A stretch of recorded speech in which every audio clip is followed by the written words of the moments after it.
Well, over on TikTok, we've had a lot of requests for more information about this selection of 22s.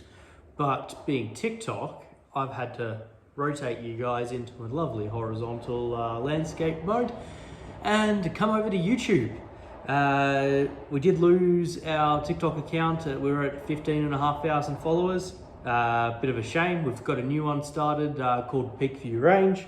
Oddly enough, same thing I'm wearing here. And the same YouTube channel name is sitting on. So we're pretty easy to find. So if you want to see some more of the sillier videos, head over onto that one there. But I thought we'd talk about my crippling addiction to the 1022 magazine. These lovely little rotary box magazines. Got a clear one here. You can kind of see the red little rotary bit in there. I really enjoy these ones purely for when I've got new people coming out to the range, and I can load you up with 50, 100 rounds and you can try whichever one looks pretty. And that's essentially it. You see, we've got this one here, the classic scary looking gun. Looks really scary. It does exactly the same thing as this grandpa looking gun in the lovely walnut stock. And very similar, this one here. Again, takes the same magazine. See this lovely little handle under here? That goes backwards and forwards, and that loads the new one in. Cowboy gun, bloody awesome. You've got Natalia's gun behind me. This is a 1022. Literally, this stock was originally on here. Swapped it out. It looks pretty and fancy now. Does exactly the same thing as the scary looking gun. This one here, again, same box magazine, 22 again, uses exactly the same ammunition as the scary looking gun, but this one here, stupidly heavy for hanging out in front of a camera like that. But bolt action, so all of them take exactly the same mag. We load you up, you look at which one you like, and you have a go at shooting it. They do have different features, which is why I have so many of them. This one here, we'll start with. It's just your classic 1022, original walnut stock. The nice stippling here. It's kind of a step up from your base model. Did come factory threaded, so I put the suppressor on there. We have a 20 MOA rail. Was just dumb luck in that I needed a rail, and I had that one sitting in the shop. We've got the Fermion XD50 on here. So this is a thermal night vision device. It's an absolutely amazing tool for removing possums and rabbits. Honestly, like, it's the most enjoyable bloody way to shoot a thermal is put it on your 22, because instead of thinking every trigger pull is $6, it's 20 cents. Bloody awesome. So that one there, kind of a nice little novelty. I'll see if I can get it back in frame-ish. No, bugger it. Then we have the 9622. Again, exactly the same magazines. We do have a bit of a bodge job for the red dot on here. And I was not the person that brutalized this thing, Cerakoted it. Don't get me wrong, it looks cool, but it is also a historic piece that you probably shouldn't do that sort of thing to. But I picked it up like that, and it's a hell of a lot of fun. Get to pretend you're a cowboy. Which one should we go? We'll go Natalia's gun next. I might grab this one down, but same 1022. Only thing this one really needs is an extended bolt handle. It's, other than that, you could upgrade the barrel, but honestly, this gun here is the most accurate 1022 we've got. Half of that is probably because Natalia is shooting it, because she's a way better shot than me. But this was actually the first gun that we got, and that was the first suppressor we've got, so it's been holding up quite nicely. Over lockdown last year, Natalia got for around 2,000 rounds, and that was when it needed a clean. She came and complained to me going, it's not working. What do you mean? So it's just jammed up. And I'm, okay, I'll how much ammo have you used? Oh, that whole box. I went, oh, I'd put 4 boxes of that CCI standard in there, not even the fancy clean stuff, just the standard, and it just ran and ran and ran. The magazine was gunked up like nothing else, so I gave that a good clean. There is a video, if you go back through the YouTube, of how to clean those out and not go losing springs and things. But yeah, gave it a good clean out and runs again perfectly fine. This gun itself has probably done 10,000 plus rounds, and it's still the most accurate one we've got. Next we'll move on to the competition stuff.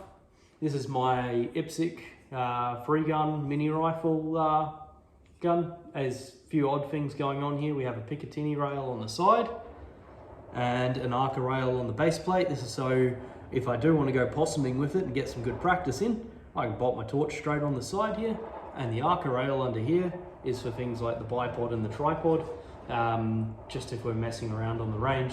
It's really nice just to be able to lock this into a tripod and do some long range practice with a red dot, start working out how much those drops are going to be, a little bit better than wobbling all over the place. If you were keen-eyed there, you would have noticed something a little bit different as we rock over here. You can see we've got a left-handed charging handle. This here is the tandem cross charging handle advantage. I highly recommend it. It is a really nice feature. It just sits in front of the bolt handle here. As you rack it back, it grabs it and pulls it back. This particular 1022 is the engineered silence chassis inside the takedown, or with the takedown light on the inside.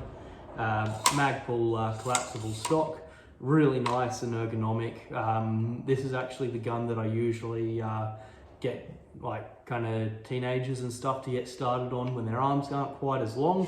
So for me, when I shoot, I've got to have it all the way back here. But if I get someone with shorter arms than me, it's really nice to be able to pull that in, and all of a sudden it's ergonomic and comfortable for them to hold. We are running the Romeo, I think it's the 4? Yeah, Romeo 4 on top of that one, a really nice little red dot. It's got motion tracking in there, so as soon as you touch that rifle, if you leave that for a couple of minutes now, the red dot will turn off. You do so much as that and the red dot's on. It is before you can get it up to your eye. Like I've had a couple of times I've had my head down there and I've bumped the damn thing trying to see if I could have a look through it before it turns on, and it's lightning fast. That will move on to this one here. This is the heavy bastard. This is what I'm using for our mini PRS competitions at the moment. We are running the Helix, element optic Helix. It'll be 6 to 24. These are awesome optics. They come with the bolt handle in the box, so you can add those on. If you're a hunter, you're probably not going to put it on, but honestly, it's a 20-cent piece that most companies charge you $100 for. So it's just awesome that it's included in the box, and it's your choice in whether you want to use it or not. It's just a simple little bolt. The reason I'm such a big advocate for the Element Optics is for their price point, the quality you get is amazing. The features you get is amazing. You get a really nice positive clicks on here. The zero stop in here is just awesome. It matches the next model up, which is a Titan, which I run on my other PRS gun. The dirty reticle is very similar, if not the same. We'll have to double check on that one, sorry Wayne. To the Titan, and it's just really nice to be able to take that shot on some of these longer range shots we're doing, and you see the dirt kick up and you go, oh right, the wind's actually pushing that all the way over to the left, 1.5 MRAD, and then you can make that correction straight away, which is quite nice. I do run the sunshade on here, which does kind of make it a little bit excessive, but where we're shooting in the afternoons, the sun can get quite intense, so that just kind of helps cut down on the glare. But yeah, that's kind of the run through of all the 1022s we use. You can do some different things with the mags. If you've come this far, we'll show you these. We've got the doubler. I think you can buy these ones off Trade Me still. They just kind of attach them together. You don't lose them, they're a bit easier to handles. This has actually been really valuable when I've been bunny hunting. Just trying to keep the bunny numbers down. The other things you've got are these 3D printed mag extensions. They're okay. Nothing really to write home about. they kind of work. You jam them on in. Now your magazine is a little bit longer, a little bit more ergonomic. I do use these when I'm using the free gun rifle. So when I'm running around at the pistol club, that one works reasonably well for that. But to be honest with you, I'm looking at going over to the tandem cross little bumpers. So rather than having this big handle that pops out, the bumpers are kind of here and they're not 3D printed. They're a little bit higher quality. So yeah. Thanks for coming over to YouTube, and if you haven't seen our TikTok, which is unlikely, we're more likely to have had TikTok people coming to YouTube, head over and check out our TikTok. It's just Peak View Range. We are contesting our ban at the moment, and if it comes back up, it'll just be Carl of the Mountain, same as our Instagram, and we also have Peak View Range on Instagram. So yeah, we're kind of everywhere. We are in the gun business, so we do expect to be banned from many platforms many times. So yeah, go chuck us a follow on as many as you can, tell other people about us, and check out our website. So thanks for watching, and we'll see you next time.